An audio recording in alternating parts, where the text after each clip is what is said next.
Salut tout le monde, bienvenue dans le Monkey Talk show du ping, du clash et des effets rétro. C'est le pingologue pour vous servir, ici c'est comme à la salle, on chante, on débat, on rebondit, toujours avec passion, avec un brin de mauvaise foi, mais toujours dans le respect du jeu et des joueurs. À chaque épisode, un thème qui divise et qui fait parler.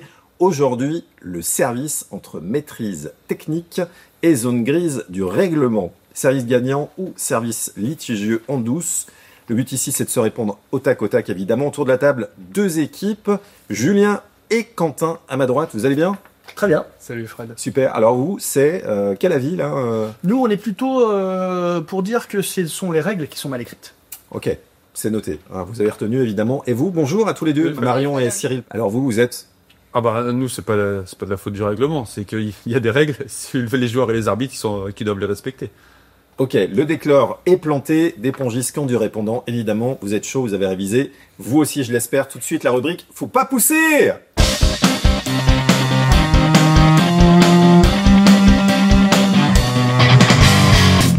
Rubrique « Faut pas pousser !» On vous balance un cas, évidemment, comme à la coutume. Qu'est-ce qui me prend ?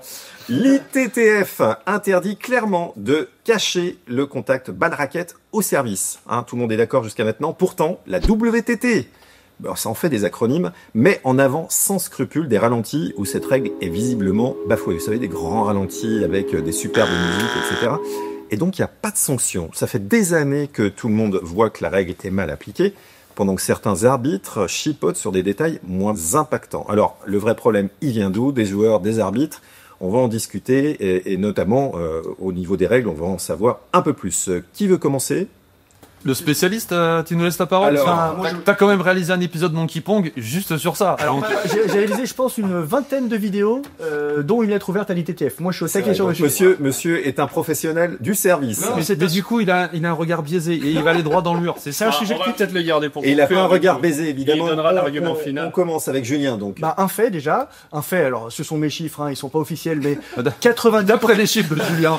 Attention. Alors là, on va rentrer. Par contre, j'ai des chiffres officiels parce que j'ai fait un sondage, donc. À l'entraînement, la semaine dernière. Ce que je voulais dire, c'est que 90% des embrouilles au ping, à peu près, ça vient des services.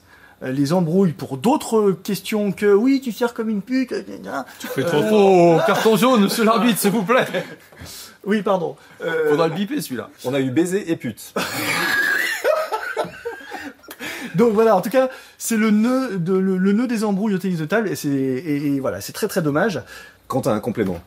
Prise de hauteur, Alors, j'ai pas commencé par la hauteur, là, avec le vocabulaire, mais... Vas-y, Quentin. Le problème, c'est qu'on a une règle qui peut pas être appliquée par les joueurs. Il y a une multitude de règles. Personne ne sert de façon réglementaire si on étudie de façon attentive le règlement. Donc, c'est évidemment qu'il y a un problème qui va avoir des répercussions forcément sur les joueurs et les arbitres. On plante le décor avec vous. La photo joueur. Tu veux... Vas-y, tu veux. Je vais reprendre juste ce qu'a dit Quentin. On ne peut pas servir comme ça. Non, ils ne veulent pas servir comme ça. C'est ça le vrai mot, c'est-à-dire que les règles elles sont écrites, mais les joueurs s'arrangent en disant oui, c'est pas possible de tout respecter parce qu'il y en a trop. Vous vous rendez compte ? Voilà, il y a un peu ça. Mais en fait, c'est possible de servir en respectant toutes ces règles. Seulement, il y en a beaucoup qui vont dire oui, mais mon service il est moins bien, donc je joue moins bien. Et cette façon-là de voir les choses, ça incite à tricher, à se dire je triche, mais je légitime. Donc l'excuse elle est toute faite. Il y a un règlement. Je triche parce que vous comprenez, c'est trop difficile pour moi. Je suis pas assez fort, et donc je me permets de ne pas respecter le règlement. Je peux rebondir ? Un complément. Non, un complément, Marion. Et moi, j'allais dire que par rapport à ça, que donc le règlement normalement est connu des arbitres, et quand on voit que du coup justement dans les grandes compétitions, c'est pas respecté, on voit bien que du coup ça vient des arbitres qui n'appliquent pas correctement le règlement. Parce qu'il est inapplicable. Comment on peut voir si le service du joueur est caché si on se met pas en face du serveur ? On a quand même plein de caméras maintenant de partout. Non mais l'arbitre il les a pas les caméras. Si, on a vu d'ailleurs un cas il y a pas longtemps où il y a quand même un joueur qui disait que donc son service n'était pas faux, et l'arbitre a dit si, le joueur a demandé à ce que ce point soit vu, il voulait voir, et en fait en mettant au ralenti on a vu effectivement qu'il cachait avec sa tête. C'est moi qui ai posté la vidéo. Il faut couper la tête. C'est peut-être là que je l'ai vu. Voilà, c'est ça la solution. Effectivement. Les joueurs qui trichent, bien sûr que ça existe. Les arbitres qui sont mauvais, bien sûr que ça existe. Mais quand tu as 14 points de contrôle au règlement, que tu n'es qu'un humain, que tu n'as pas des yeux bioniques, que tu es placé sur le côté de la table alors qu'on te demande de regarder si la balle elle est cachée derrière la tête du joueur et compagnie, forcément, les interprétations du règlement qui est dense et qui est mal écrit ne peuvent que amener à l'image d'un arbitre qui n'est pas homogène et qui est pas bon. En fait, c'est pas les arbitres qui sont pas bons, c'est le règlement qui n'est pas bon, qui doit s'adapter au jeu. C'est pas possible, on peut pas dire ça, c'est-à-dire que tout le monde la connaît la règle. On ne cache pas Alors, là, c'est la règle qui est on ne cache pas la balle au service. Elle est connue celle-là. Comment tu expliques que ça fait 20 ans? Non mais elle est connue. Bah oui, mais comment ça se fait que depuis 20 ans, si c'était si simple, personne ne la respecte? Comment tu expliques que depuis 20 ans, il y a des gens qui trichent? C'est-à-dire que des entraîneurs expliquent à leurs joueurs, quand tu arrives à la fin, tu vas acheter la balle un peu en arrière et tu vas... Là, si on commence à parler de fair play, d'honnêteté, de règlement qui n'est pas suivi, on est dans un sport où on tolère les tricheurs. C'est légitime d'avoir des tricheurs. C'est parce qu'il y a une zone grise. C'est ce que vous justifiez en disant non mais c'est bon, on a le droit, il y a trop de règles, c'est de la faute de personne, du coup j'ai le droit de cacher et j'y suis pour rien. Chaque serveur est quand même responsable de son service. Après, s'il y a clairement une zone grise dans le règlement, ce qui permet... Pas du tout. C'est très clair. Tu la mets où ta zone grise? Mais bien sûr que si. Ouais. Je prends un exemple de la paume ouverte. Il faut avoir la paume ouverte. Et puis t'as Florian Bourrasso, il met son pouce comme ça. Et l'arbitre dit bah non, la paume elle est pas droite. Et t'as 99 arbitres sur 100 qui l'auraient pas emmerdé là-dessus.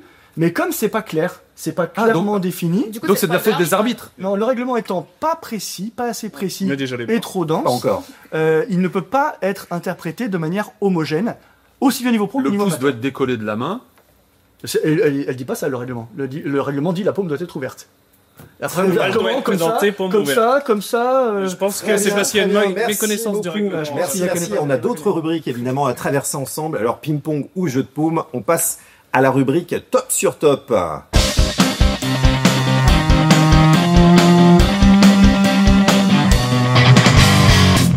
Rubrique top sur top, duel verbal. Évidemment, les équipes vont se répondre du tac au tac, à mi-distance. Vous connaissez cette pratique du top sur top. On fait très bien l'entraînement et toujours aussi mal en match. On va voir comment ça se fait en live autour de ce sujet toujours grinçant. Qui veut commencer? Je veux bien. Eh ben, Julien, c'est chaud. parti.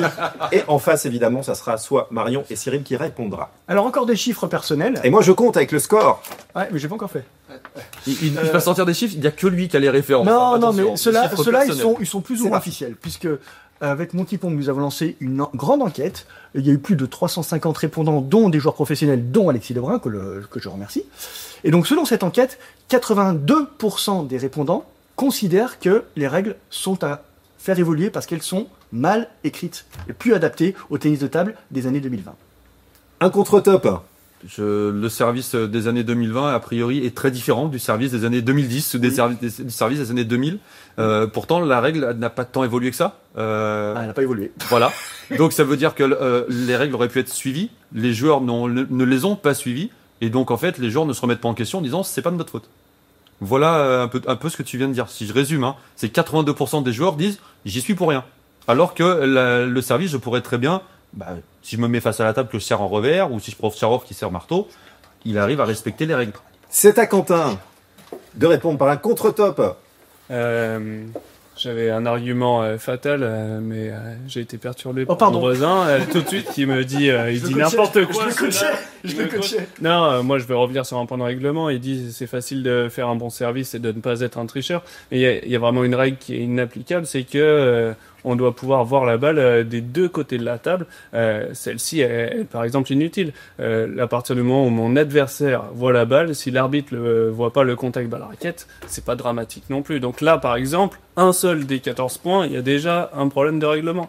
Et puis ce qu'il était en train de dire, c'était ce que je t'ai soufflé à l'oreille, c'est que ce que tu es en train de dire, c'est que 99% des joueurs sont des tricheurs. Les gens qui nous regardent sont tous des tricheurs. Je ne suis pas sûr que ce soit le cas. Julien, il joue en double. C'est Faut le pas hésiter contre-top à- notamment. Là- C'est à Marion de répondre. J'enlève le point. Pourquoi tu nous enlèves le point? Parce que c'est pas à toi de parler, Julien. Je pense qu'il y a un entre-deux, c'est-à-dire que on va peut-être leur tolérer qu'il y a peut-être trop de points de règlement. Ok, d'accord. Par contre, moi j'ai un problème sur le principe qu'il y a des règles qui sont quand même très très simples à appliquer, parce que dans les 14 points, il y en a bien quand même au moins 5-6 qui sont faciles à appliquer, et qu'on va pas appliquer de manière égale en fonction de la personne concernée, même quand c'est le même arbitre. Et j'ai des exemples sans dire de nom précis, mais donc en N1, si on est un garçon senior, on va peut-être servir la main comme ça, et des fois on va rien nous dire. Et la minime, par contre, on va la reprendre à la minime fille, on va la reprendre à plein de reprises, l'impaume, tout ça, bien comme il faut, le lancer bien droit, alors qu'en fait, on voit bien qu'au niveau, des fois, on part du milieu de la table et on arrive à l'autre bout. Donc, en fonction du sexe et de l'âge aussi, on est plus facilement repris quand même et pénalisé. Intéressant. Bah, je suis d'accord avec son Contre-top. argumentation. Le règlement est appliqué de manière hétérogène et c'est très... Attends, Il est d'accord. c'était pas ça que je voulais dire. Mais le Trop règlement tard. est effectivement Il joue appliqué de doublement manière contre hétérogène, moi. mais c'est justement parce que ce règlement n'est pas assez précis. Il dit la paume ouverte et il y a des arbitres qui disent ça c'est ouvert, ça c'est ouvert, ça c'est ouvert, et c'est là qu'il y a une zone grise. Cyril, Il n'a pas le point, hein. Quand Quentin parlait tout à l'heure de lancer la balle, c'est inutile et c'est impossible qu'elle soit vue des deux côtés de la table. En fait, c'est très possible. Mais tu ne trouves pas ça utile, donc tu ne le fais pas. Non, c'est pas utile que l'arbitre puisse voir la Voilà. balle du côté au niveau de l'impact balle raquette du moment que le joueur peut le voir. Le problème de vos tricheurs, qui sont une minorité, mais une minorité agaçante, active. active et agaçante, c'est que le joueur ne voit pas le contact balle raquette. Et là, c'est problématique. Oui, mais alors là, on est sur Ce un. n'est pas toi, c'est à Marion. Enlève-là un point, s'il te plaît, il a parlé. C'est vrai. J'ai pas argumenté. J'ai commencé, il m'a repris à temps. Ah, mais il a soupiré après. Attention, là, ça part en vrille. Pour balance aussi, la balance. Marion. Moi, je pense que si on joue au ping-pong, c'est normalement on n'est pas trop aveugle, et que donc le point de règlement, en théorie, théorie, Bon, elle l'a vérité. merci. C'est que normalement, quand on part du milieu de la table, qu'on voit que la balle décolle donc du milieu de la table et qu'elle atterrit vraiment de l'autre côté, on voit bien quand même qu'il y a eu un transfert de la balle. On voit bien qu'elle n'a pas été droite. Dans le règlement, c'est marqué droit. Alors, Le règlement, c'est 30 degrés. non. Non. Vous marchez pas dessus. Il y en a un qui contre-top, là, hein, pas les Je deux. hein. contre-top, si je peux. Très bien. Merci. Mais c'était bien. Le règlement ne précise pas d'angle. Ok. Donc il n'y a pas de 30 degrés. Le 30 degrés, c'est en lien avec l'expérimentation TTR qui vient Ok. d'être appliquée. Il y a quelques jours là. Mais il n'y a pas d'angle. Donc le règlement dit nearly vertical, proche du vertical. Donc c'est pas assez précis. À la C'est précision quoi de l'arbitre. Ça c'est vertical, d'accord. Ça, est-ce que c'est proche du vertical en fonction de la hauteur de ton lancer? Tu vois, c'est à l'appréciation de l'arbitre. Cyril, dernier contre-top pour finir cette rubrique. C'est pas assez précis, pourtant il y a une hauteur précise. C'est son. Donc il y a bien des précisions qui sont apportées au fur et à mesure. Le problème, c'est qu'on dit c'est ou le problème des joueurs. Alors certains le font sciemment et trichent sciemment. On peut aller voir à tous les niveaux, hein, jusqu'en Pro A où on a des vidéos ou même au-dessus. Hein, mais j'ai une vidéo de Pro A qui me revient en tête où il y a un joueur qui râle en disant ça fait 10 ans que l'autre en face il sert comme ça et personne ne dit rien. Donc au bout d'un moment, il y en a qui le font sciemment et puis de l'autre côté, il y a les arbitres qui savent qu'il le fait sciemment depuis 10 ans et qui sous prétexte de moi je vois la balle mais en face il la voit pas, donc l'arbitre peut faire appliquer le règlement, le joueur peut lui aussi se reprendre un petit peu. Donc le problème vient pour moi globalement des joueurs et des arbitres qui pourraient faire l'effort ensemble d'appliquer les règles existantes. Après qu'il y ait peut-être besoin de changer des règles. Les règles évoluent avec le temps, de toute façon, pourquoi pas celle-là. Mais là, à l'heure actuelle, l'effort, il doit pas venir que d'un côté. Il doit être déjà à la base du côté joueur, arbitre, et je vais même mettre les entraîneurs dedans, Oui. qui surtout. doivent aussi éduquer et que tous les entraîneurs jouent le jeu, sous prétexte qu'on peut cacher un peu pour gratter un point à 19 ou à 10-10. Je trouve pas ça très Je suis moral. d'accord. Très bien, merci. C'est la fin de cette rubrique. Hein. À vous de vous faire une idée et laissez évidemment vos commentaires. Moi, j'ai eu prise à partie avec Marion, effectivement, j'ai trouvé, qui a eu des arguments assez définitifs. On aurait presque pu finir le 7. C'est la fin de notre rubrique. On passe à la rubrique Temps mort.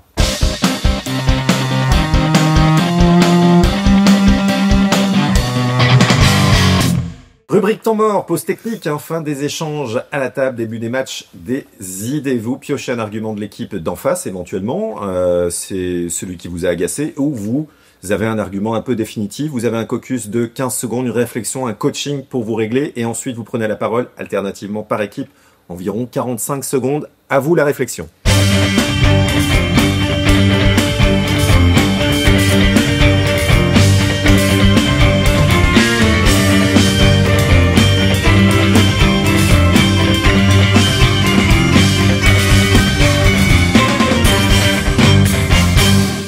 C'est parti. Qui veut prendre la main pour ce temps mort? Le tirage au sort, c'est à qui Oui, c'est ça. c'est à qui de Il servir. va y avoir une pièce. On a commencé. Pile ou face. Allez, c'est à vous de commencer.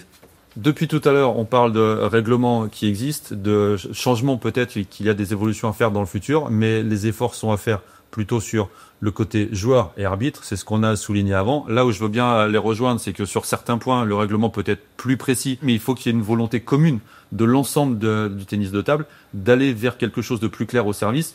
Il y a à certaines époques, on entendait peut-être de servir que face à la table, avec pourquoi pas que le revers ou d'autres choses comme ça. Mais là, on est dans de l'expérimentation. À l'heure actuelle, si on veut que les choses se passent bien, éviter les 80% d'embrouilles que tu signalais au début de cette émission.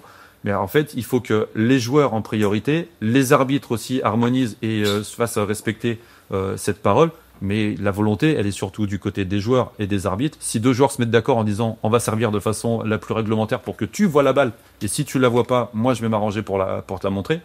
Là, on est dans un sport qui est fair play et tout le monde est à armes égales. Très bien. À vous. Je crois que tu as en partie raison. Une partie de la solution est du côté des joueurs et des arbitres, c'est évident. Une partie de la solution est aussi du côté des éducateurs, tu l'as dit aussi tout à l'heure, et je suis d'accord avec toi. C'est bon, on peut t'arrêter ta phrase. Non. Mais, et je pense qu'une grande partie de la solution vient aussi du règlement qui doit être précisé et ou assoupli. Parce que des fois, on vient pinailler sur des trucs qui n'apportent aucun avantage aux serveurs. Donc je pense que la solution, elle est un petit peu au carrefour de tout ça. Et on est en train de tourner cette émission le jour où le Table Tennis Review, qui est le nouveau système VAR au ping, est mis en application officiellement à la Coupe du Monde.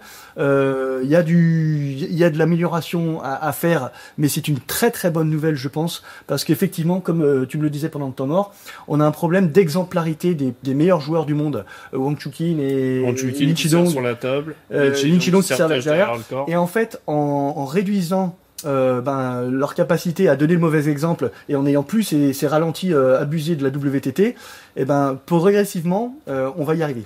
Ça va prendre du temps, mais on va y arriver. Super, merci beaucoup. Ils se sont donné la main, c'est du love, hein, le ping aussi. Mais donnez votre avis effectivement pour départager ces deux équipes brillantes. C'est la fin de notre rubrique Temps mort. On passe tout de suite au brainstorming. Rubrique brainstorming pour finir un peu de fun avec notre jeu final. Des questions instructives autour du ping et des questions absurdes. Première question, quel est le diamètre officiel d'une balle de tennis de table ? 40 mm un peu plus. 40,5. J'étais sur 32 cm, mais je dois pas être dans le bon sport. Ouais, c'est pas du tout ça, c'est 40 mm évidemment. 40, mais... Alors c'est entre 40 et 42, je crois. on C'est fait pour du 40 c'est pour plus, ça que c'est 40 plus. C'est parce que c'est pas tout à fait 40. Incroyable, on apprend des choses, 42 on mm, plutôt 40,05. 40,02. 02. Parce qu'en fait, avant, il y avait la balle classique à 40 piles Oui, c'est ça. et Il y a une il y a une tolérance marge. dans les mois. Voilà, Et la pour marge. 1,8 grammes, n'oublions pas. Incroyable, on apprend des trucs, c'est Ah, mais super. T'as cru que t'avais des tocards autour de la Non, table? non, pas du tout, mais des mecs non classés. Quel est le principal avantage d'un revêtement rouge ? Eh ben, j'ai la réponse puisque j'ai fait une vidéo sur le sujet. Ah. En fait, comme dans la fabrication, il y a des pigments différents des revêtements noirs, eh bien, la plaque est plus dure, elle va plus rapidement. Et c'est pour ça que beaucoup de joueurs chinois, dans les années 60, jouaient avec le rouge en coup droit et le noir en vert. Moi, je me suis toujours demandé pourquoi. Et en faisant des recherches, j'ai compris que parce qu'il y a des propriétés différentes et que ça allait plus vite en coup droit. N'importe quoi, c'est parce que c'est la couleur du sang et il faut jouer avec le côté où on joue le plus. Si on est un joueur de coup droit, faut mettre le rouge, ça fait peur à l'adversaire. Exactement. Comme les taureaux. Même Mais- principe. Exactement, ou alors c'est la couleur du short du capitaine, évidemment. Dans quel pays est née la Fédération internationale de tennis de table ? Hongrie. Il a bien, travaillé, mais il a bossé. La sur le Chine. sujet. Je suis pas sûr. Eh bien, je suis pas sûr. La Chine. c'est ni... Non, la L'Angleterre. Fédération internationale. Ah, c'est ni la- l'Angleterre. c'est l'Angleterre. ni- Voilà, bonne Pardon. réponse. C'est ni la Chine, ni l'Allemagne, ni la Suède, qui sont des grandes nations de tennis de table. C'est l'Angleterre, Bravo. le pas l'année. C'est vrai. Pourquoi certains... 1926. Ah, bravo. On apprend des choses, hein, toujours dans cette Bonne émission. Pourquoi... Insupportable à l'époque. Ça mérite. 1926. Et française 1927. C'est vrai. Pourquoi certains pongistes, c'est la dernière question de notre émission, certains pongistes regardent leur raquette entre 2 points ? Pour vérifier qu'il n'y a pas d'humidité dessus. Ça peut être une bonne réponse. Pour mettre la faute. Pour se trouver une bonne excuse. Ouais, Ouais. c'est-à-dire pour mettre la faute C'est sur la ça, raquette. mais moi j'avais aussi cette réponse-là pour se trouver une bonne excuse au point perdu précédemment. Merci beaucoup, vous avez Merci été à toi. nuls comme d'habitude. Un grand bravo à toutes et à tous, merci de nous suivre. Vous êtes de plus en plus nombreux à nous suivre. C'est sûr. Et on se retrouve bientôt pour un Monkey Talk Show de feu avec de nouveaux invités et un nouveau thème évidemment à discuter. À très bientôt. Salut. Salut. Salut. Ah, tu m'as tué, mais j'allais te lancer une Ouais. fausse rubrique, la rubrique Et si c'était mieux avant. Et je voulais avoir votre avis à tous les deux sur est-ce relance qu'au le final truc, on remettrait pas le bras parce que est-ce qu'il y avait des embrouilles quand on mettait le bras devant quoi. Et j'ai pas connu, je pense que je faisais pas de ping à ce Non, mais il y avait carrément moins d'embrouille. Il n'y avait pas d'embrouille. C'est vachement plus. Tout le monde servait sous le bras, il y avait pas de Exactement.